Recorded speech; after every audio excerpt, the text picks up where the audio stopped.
Thanks for joining us. If you want to just start us off with a couple of opening remarks, and then we'll go to the questions. Yeah, first off, obviously it's a great team honor to get a double bye. First time in the history of Georgia Tech since they've instituted double byes with the ACC. And that's just an incredible accomplishment for our young men, for our staff, who's done an incredible job of game planning and just having them, having our team ready to play.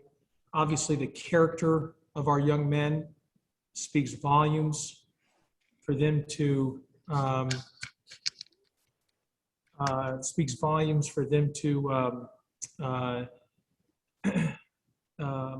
on what they've done and how to get to this point. You look over our last 2 years, we have done some things in Georgia Tech history that hadn't been done since the mid-90s and sometimes hadn't been done ever. It's just an incredible accomplishment. And everyone who's been part of that in all 5 years, from the student athletes to all the staff members, everyone deserves an incredible amount of kudos and credit for that. It was just like our first year. We had, we did some things that hadn't been done in a long time. And then you look at, for the individual awards, which are really team awards, the way I look at it, because basketball is not golf or tennis, where it can be very individualized. I mean, basketball is team oriented. And, this is our 5th straight year. We've had somebody, at least one player on the all defensive team. 2nd time in the history of Georgia Tech to have the defensive player of the year. And 2 in the last 5 years of those 2 players in the history of Georgia Tech, and Ben Lammers and now Jose Alvarado.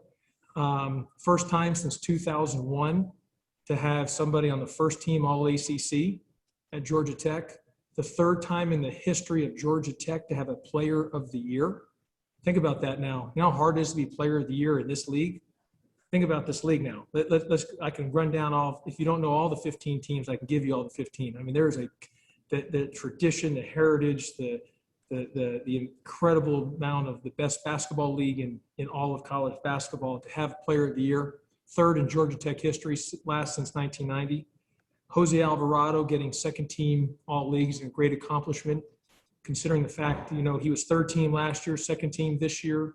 His improvement from where he was, where people were saying that, what were you doing taking this guy? He's not good enough to be in the ACC. And here he is back-to-back years in all-conference selection. Michael DeVoe, honorable mention. I mean, that's hard to do. I mean, I believe he was good enough and played well enough to be on one of the 3 teams. But just even being considered, and he was the next guy in line to be the 3rd team. And I really believe he deserved to be on one of the 3 teams. That being said, still he's recognized. There's only 22 players basically recognized from all the teams, which includes honorable mention. So, and he's in this second half stretch, he's been just excellent. So just really proud of our young men, really happy for Georgia Tech. Our staff, I can't give enough credit to our staff who just does such a great job. And of course, the character of our young men to multiple times to get that double bye, being, on the ropes, being punched, but we didn't just lay down and get knocked out. We fought back, we punched back, and that's a great character testament of our young men. It's a real honor, privilege, blessing, and just a true gratitude to be able to coach these young men. Okay, we'll go to questions, and we'll start with Zach Klein from WSB TV. Go ahead, Zach. In this era of Steph Curry and Trae Young launching 40-footers and AAU guys just shooting nonstop threes, how rare is it to have somebody like Jose who'd rather play defense more than anything else? Yeah, I mean, look, if he ends up winning the steals leader this year, Zach, he'll end up being the first time since Chris Paul, who was his favorite player, to have 2 years in a row of leading the steals in the league. And he wants to guard the best guy. Zach, the guy's just tough. He's hard-nosed. When his knee and hamstring have been bothering him, and he says, "Coach, unless you're going to cut my hamstring off, I'm playing. So don't even ask me." I mean, they would, you're going to literally have to, hold me down and cut my hamstring off for me not to play. And so he's just that type of mentality. He's that guy who's just tough and just, he's just so hard nosed, and I'm just so proud of him. And he loves to defend. He's playing defense is important to him. And we've been very good defensively. We led the ACC in turnovers this year, forcing teams into turnovers. We've obviously been one of the elite teams in the ACC defensively and in the country in some of the years. Now, our three-point defense wasn't as effective this year, but we forced teams into turnovers, and we were good again defensively. In our time here, we've been a very, very good defensive team. At some years we've been an elite, not good, not great, but an elite defensive team in a couple of our years. So that is who we are. We've got to be good defensively. That's something that we spend a lot of time on. Hey, before we continue on, I need to make one little confession. And Coach, I didn't get a chance to tell you this before you went on this call, but Mark Price did not win the official ACC Player of the Year in 1985. He was named by another organization, and that's been in our media guide for years and years. And but the only official ACC Player of the Year in Georgia Tech history before now is Dennis Scott. So just to set the record straight on that. Are you going to change that on your Twitter now, Moose, and everything, or is it because now? I've already done that. But what about your press release? So is it the second time in the history of Georgia Tech? The second time, not the third. Sorry about that. It's our mistake. It's been in a media guide since before I began to edit it, so I apologize for that. Well, let's have that read. Now, let me tell you this: Mark Price was darn good. So to get Player of the Year, even in another recognized organization, is still awfully good. But make sure you update that, Moose, on the Twitter, on the media guide, on the website. That needs to be. We've already got it done. Okay, great. Ken, you hear that? Ken, to tweet it out. Yeah, thanks, Ken. Okay, Mark Bradley is next. Go ahead, Mark. Josh, a different head coach in the country told me that back in November that when he got the call in the morning to tell him that the tests were okay for that day, he got sighed with relief, and then he started worrying about what the next day would bring.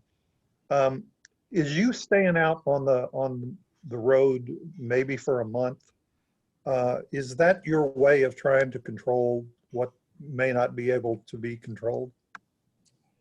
Yeah, Mark. I mean, look. I mean, it's been when you're dealing because of COVID. I always like to tell our guys we got to control the controllables, and obviously there's a global pandemic, there's COVID, and first and foremost is the health and safety of everybody. So the only and I've tried the best I can to promote as much health and safety as much as we could this year, and everybody along with it, the entire Georgia Tech institute, athletically and on the institute side. So we've all tried to be, we're all on the same page on that. And the best way the best way to protect yourselves, which does not guarantee protection, Mark, if you're not vaccinated. I mean, obviously, based on science and doctors are saying vaccination's the best way to protect. But if you're not vaccinated, the next thing is to try to create a bubble. And the only way to create a bubble is once we got done playing is to stay out and just keeping with our tier 1 34 group. We have 34 people in our tier 1, and that 34, we will stay in a hotel and we were in Winston-Salem, traveled to Greensboro, and we'll stay here all the way till April 6th. If we win the national championship, which will be April 5th, we'll fly home the morning of the 6th. And if we lose prior to that in the NCAA tournament, then we would come home the next day. So we are not coming back until either one of those two happen. And it's the best way that I feel that we can do the best that we can to control the situation that's impossible to control, because you're dealing with a virus that's invisible and you don't know where it's at, and all you can do is just do the very best you can by, keeping within a bubble, mask wearing, socially distancing, washing your hands. I've been on our guys, and I feel bad, I tell our guys, a couple of our guys got kids, two of our young men are fathers, and they don't get to see their one has a daughter and one has a son, or my other, they don't get to see their girlfriends or their families. And for this month. And I know that's not easy, but it's the only way to, just like me, I'm not going to see my wife or kids. And so I know it's not easy for anybody, but it's the only way, the best way that we can do to protect everybody at the best that we can. Thank you. Yep. Thanks, Mark. Kelly Quinlan with Rivals. Go ahead, Kelly. Josh, you guys have obviously set this goal. You wanted to get to the tournament. You wanted to finish strong in the ACC. Kind of what's the next goal now? What do you set as the next sort of benchmark for the rest of this season with your players? And then two, I was curious about just what it can mean in terms of recruiting and building your program, having Moses and Jose win these awards and having that national recognition. I remember when I got the job, or I shouldn't say when I got the job, it was actually in the interview. I was at a hotel, and there was 4 people in the room along with myself. And I told all 4 people that I told them, and I remember this, and I said, 5 years.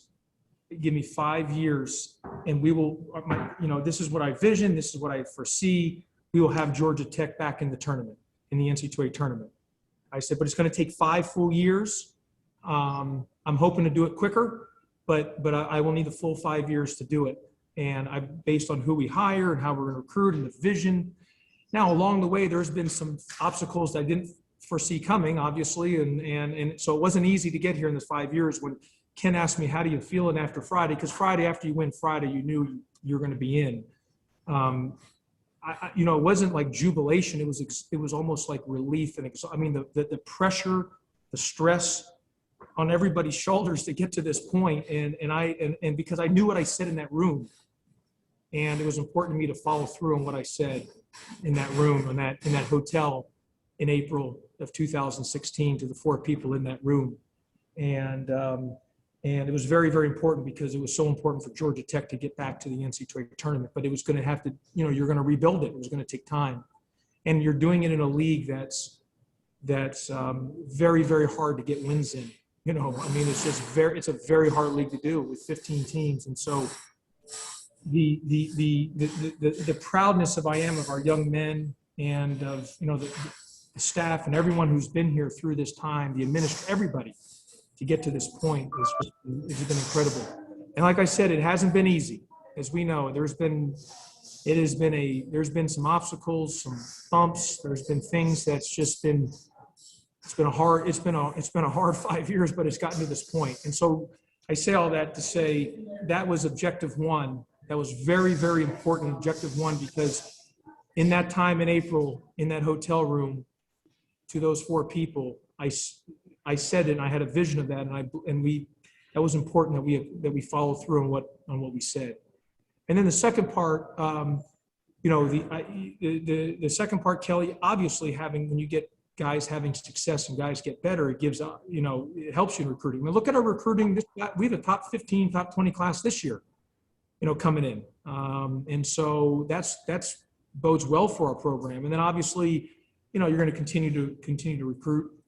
The third part is, I told in the elevator today, I was telling someone, should we check out of the hotel and move into the Motel 6? No disrespect to Motel 6, but this is such a nice resort. I don't want our guys to get too comfortable on this.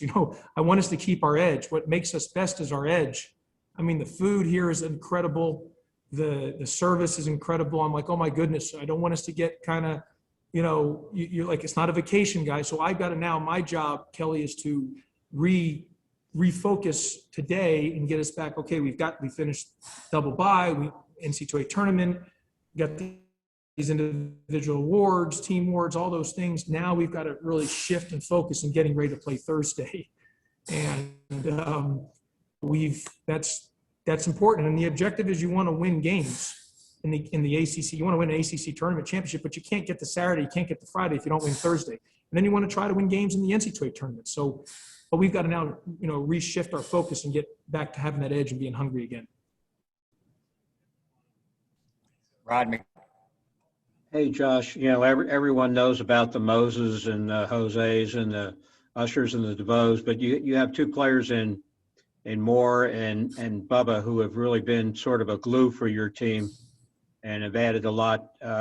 How are they physically going into this week, and will they be able to practice?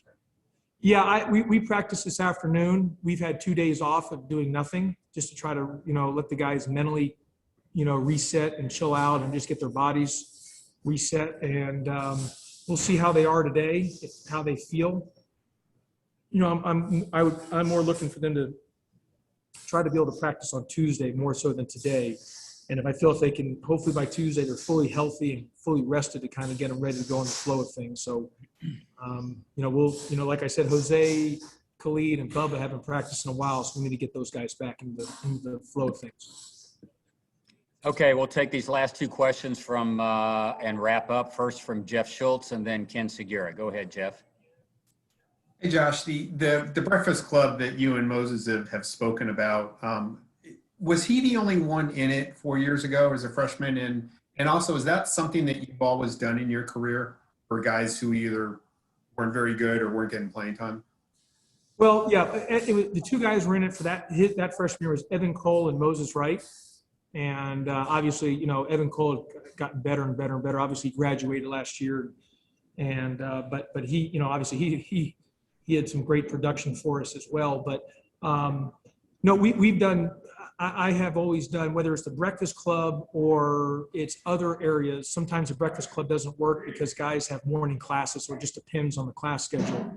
But I've done other areas, so it could be like during our off days or guys. The guys who are not the developmental guys, I like to say the guys who technically maybe it's like a redshirt year, even though they're maybe getting a little minutes here and there. It's sort of like a redshirt developmental year, meaning they lift more than everybody else. They get more individual skill instruction than everybody else. They're doing sometimes 2-a-days because we got to get that time to get them better.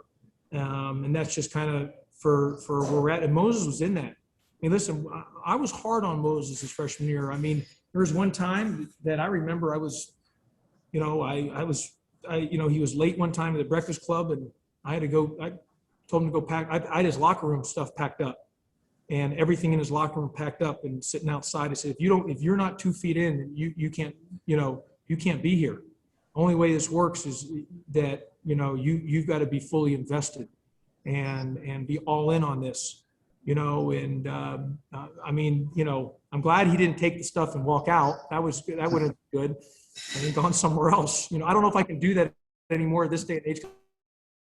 The kid can now just get in the portal and not have to sit out.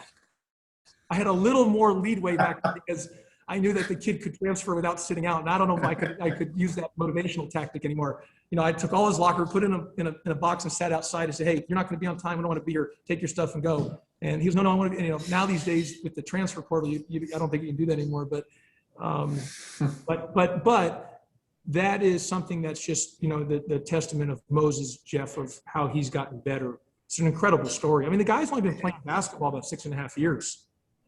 And then, sorry, quick follow-up. I meant to ask you this the other day, but if he was so bad and so raw and didn't play basketball that much, why did you recruit him? I got to give a lot of credit to Daryl LeBerry. And Daryl LeBerry saw him, and he had said at the time, Coach, believe me, I'm just telling you, this guy's got a really, really good upside. And I saw him, and I was, I liked him. I thought he did have upside, but I'm thinking, gosh, why isn't anyone else recruiting him? Like, am I missing something here? There's got to be a thing. And Daryl was like, look, he's coach. I mean, look, his athletic, he's only been playing basketball for, he kept saying he's only been playing basketball for literally 2 years, 2.5 years. Coach, his upsides, you'll get him better. And so he wasn't real good.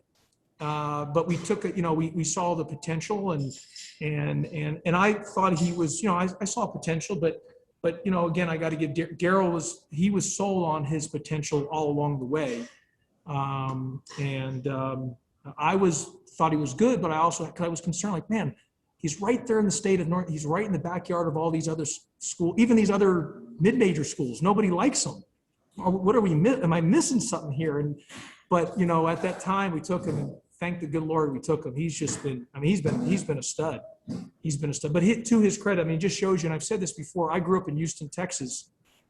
And one of my favorite players was Akeem Olajuwon. And anyone knows the story on Akeem Olajuwon. And I'm not comparing Moses Wright to Akeem Olajuwon. Akeem Olajuwon is one of the greatest ever to play. I'm just saying Olajuwon didn't pick up a basketball till late. I mean, he credits soccer to why he's so good with his feet. And I really believe Moses is the same way. Again, he's not as good as Hakeem Olajuwon, but I'm saying him not playing basketball early in his life probably might have been the best thing for him. And by swimming and playing tennis helped his footwork and his hand-eye coordination, whatever it may be, his abilities. And it's an incredible story. Thanks. Okay, last question comes from Ken Segura. Go ahead, Ken. Josh, before I ask, wasn't Sylvester also part of the redshirt program? Oh, you're right. Sylvester. Yeah. Sylvester, the Breakfast Club, you mean, Yeah. that year. It was Sylvester, Evan Cole, and Moses Wright. You are correct on that, Ken. But yeah, so I'm curious, kind of, what are you telling the kids and I guess the whole staff as far as stay out of the hotel lobby? You can't leave your room. You're only going to be in the room or the meeting room. Like, what kind of are the protocols you've given? Yeah, I told them all. So like a couple of guys asked me about getting their hair, the haircut or having their hair done. They've all told me that's important to them. And I told them prior to us coming here, I would try to get somebody that would test multiple times and then come in and do their hair. But after what happened with the Kansas City Chiefs, with their barber, and then just the other day with the NBA All-Star game, I told the guys yesterday, we're not having anyone. We'll go buy you clippers and then you guys can cut each other's hair, but we're having nobody inside, do that. And I said, so that's what we'll do. And I told them, guys, nobody can come in the rooms. If your families are coming to watch you play, I'll let you see them in the lobby of the hotel at a distance. Just your immediate family, you can see them at a distance as long as there's mask wearing, but you can't leave the hotel. I told them, I don't want you in the elevators with anyone other than us. So, because there'll be other teams staying here. I said, if there's people in the elevator that you don't know, do not go in the elevator. I told them you can't be having close quarter contact with, you might see someone on another team that that's a friend. You can't be having a conversation with them face to face, in close court. You just can't. And so I've, like yesterday we stretched and then I made sure, okay, you're not allowed to go get the food until I check everyone that you washed your hands for at least 20 seconds. You got to sing happy birthday, to yourself. And so, that's how I've been all year with this, and we'll continue to do that. The thing is, Ken, we'll test every single day the rest of the way through until our final game, whether that's we play in the national championship or we lose prior to that in the NCAA tournament. We will test every single day. And that's part of the requirements, both for this week for the ACC, but more importantly for the NCAA tournament. To be able to get to Indianapolis, you got to have 7 consecutive tests. And so we started testing on Sunday so we can have 7 consecutive. So depending on whenever we have the freedom to leave, let's say, if Sunday to Saturday, and if you can leave then Sunday, Monday, whenever that may be, to go to Indianapolis. And so it's just a constant, you guys, the buses, we have 2 buses. Everyone has their own individual rooms. We're just like, we have, towels, shampoo, lotion, all that stuff is at the hallway floor. If we try to avoid having housekeeping even in the rooms. Any trash, leave it outside. Housekeeping will get it from the outside. Just everything that we could do the best we can. But as I was talking to Mark, you can do everything you can, the best that you can, and there's no guarantee. It is really something out of your control. You literally just got to pray that, so all you can control is doing everything you can to avoid it. But obviously it's an airborne situation. There are 3 other teams in this hotel once they get here. So it's the top 4 seeds at this hotel, so there'll be other people. The other day we had an ice cream bar, and I wouldn't let anyone touch the ice cream bar without everyone had to wear gloves. Yesterday we had some food where they, like a shrimp cocktail they picked up, and I saw someone touch it with their bare. It was actually Moose, and I had to get on Moose. He didn't hear me. It was just like I got on all our guys about, and I love Moose, he knows this, but I'm giving him a hard time. Because I had to get on all our guys because they forgot you have to wear gloves. And I treat it like it's a timeout with a minute to go. And I just said it, and they didn't execute the game plan. And so I jumped everyone in the room. No, you do not touch anything without wearing gloves. So I'm sitting over there watching the whole thing, like babysitting the glove wearing. But it is what it is. You're doing everything you can to do the best that you can. Okay, we'll wrap up, but not before our buddy and friend Brian Morrison, the retired ACC Media Relations Director, just sent me a clip from 1985. And the Associated Press was picking teams at that time and named Mark Price as their ACC Player of the Year. So that's where that comes from originally, but it is causing a lot of confusion today. So I thought I would clear that up. Oh, get that. I know Ken and Kelly's going to tweet that out in a hurry. Tweet that out with gloves, Moose. Yes, the gloves. Do not, yes. Don't tweet that out, Kelly or Ken, without wearing gloves. Got it. All right, thanks, everybody. Thank you, Coach. See you guys. Thank you, Josh. That's Finn's fault, isn't it? Well,